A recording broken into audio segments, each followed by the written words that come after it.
Meron na naman akong nakuhang uong or mushroom sa bakuran namin. Kaya agad ko na din itong hinugasan dahil heto na naman ang uulamin natin for today's video. Dali-dali ko na rin hinugasan itong pechay na to dahil isa rin to sa ilalahok natin mamaya. Hugasan na rin natin tong kamatis dahil mamaya ay igigisa natin to. Meron nga pala ako ditong karne ng buntot ng baboy. Bale 1 kilo nga pala yung karne at huhugasan ko lang muna to ng mabuti. At pagkatapos ko nga mahugasan mga gar, ayan na. Gagayatin ko na lang to na ayon sa gusto kong laki. Meron nga pala ako ditong bawang at sibuyas na pabida-bida at hihiwain ko lang to ng mabilis sa inyong harapan. Syempre sunod na rin natin tong bawang pangontra sa aswang. Bale na-prepare ko na nga yung mga kinakailangan natin dito. So ano pang hinihintay nyo mga gar? Tara lutuin na natin to. Nagpainit na nga ako ng kawali dito mga gar at maglalagay na rin tayo dito ng mantika. Pinagsabay ko na rin tong bawang at sibuyas. Hindi ko kasi mapili kung ano talaga yung unahin ko. Kung yung mahal ko o yung mahal ako. Palalabasin lang muna natin yung aroma ng mga pinaglalagay natin dito. Then after few minutes mga gar, lalagay na rin natin tong kamatis. Igigisa lang natin to hanggang gusto pa kita. Bale masarap kasi yung sinigang lalo na kung may kamatis. Pero mas masarap talaga magmahal lalo na kung mahal ka talaga. Ilalagay ko na pala yung mga ginayat-gayat ko dito ng mga karne para naman sa ganun ay kumapit na yung lasa ng mga kamatis. Tatakpan ko lang muna ito hanggang sa medyo matusta na yung karne. And then after few minutes mga gar, maglalagay na tayo ng malinis na water from Cagayan River. Tapos tatakpan ko na naman to ng mga ilang minuto para naman lumambot at maglalagay nga pala ako dito ng nakalimutan kong paminta. Bale paminta nga lang pala yung nalimutan ko dito. Pero yung memories nating dalawa ay hindi ko pa talaga nakakalimutan. Maglalagay rin nga pala ako dito ng suka pero tansyahan lang, pambalance lang. Mahirap naman kasi lalo na't pag sinobrahan mo at ibinigay mo na ang lahat at sa huli ay lolokohin ka lang din, ay lugi ka talaga at sobrang masasaktan ka. Kaya ayusin mo yung desisyon mo sa buhay mo. Maglalagay rin nga pala ako dito ng tantsahang asin. Again, tantsahan lang ha. Huwag ka nang sosobra at huwag ka nang uulit. Dahil sa huli, masasaktan ka lang at aasa kang babalik siya pero mas mahal niya pala yung ex niya. Maglalagay rin nga pala ako dito ng magic sarap. At sana din pwede nating mamagic ang panahon ng nakaraan at pwede nating mabalikan yung panahon na masarap pa yung pagsasama natin. Maglalagay rin nga pala tayo dito ng sinigang. Bale, tansya-tansyahan na lang pala yung ginawa ko dito para naman hindi masyadong maasim. Bale, muntik ko na makalimutan, pwede mo bang i-comment kung taga saan ka, paki-like and share para naman malaman ko kung saan nakaabot ang video kong ito. Bale, dito nga mga gar, lalagay ko na yung hinimay-himay ko kanina na mushroom at agad ko na rin sinunod itong pechay para hindi naman magtampo. May mga time kasi na kapag hindi mo sinusunod yung partner mo or hindi mo na pagbibigyan, ay magtatampo na lang to na wala sa oras. Yon, sa mga gar, naluto ko na yung sinigang. Sinigang na mapanakit. At sana hindi na lang ako nagluto ng sinigang para hindi kita naalala. Inyapay karod mga gar, mga tayon.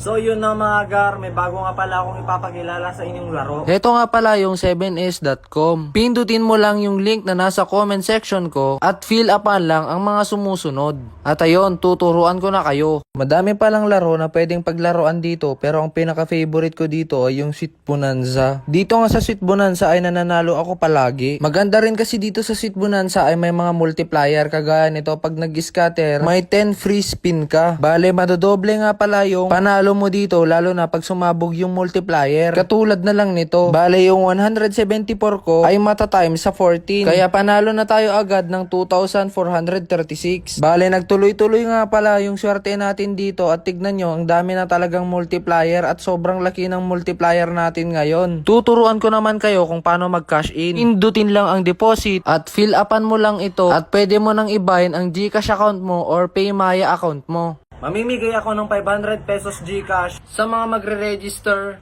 at magka-cash in sa link ko na nasa baba. Pero syempre, bet responsibly pa rin. Ganggang.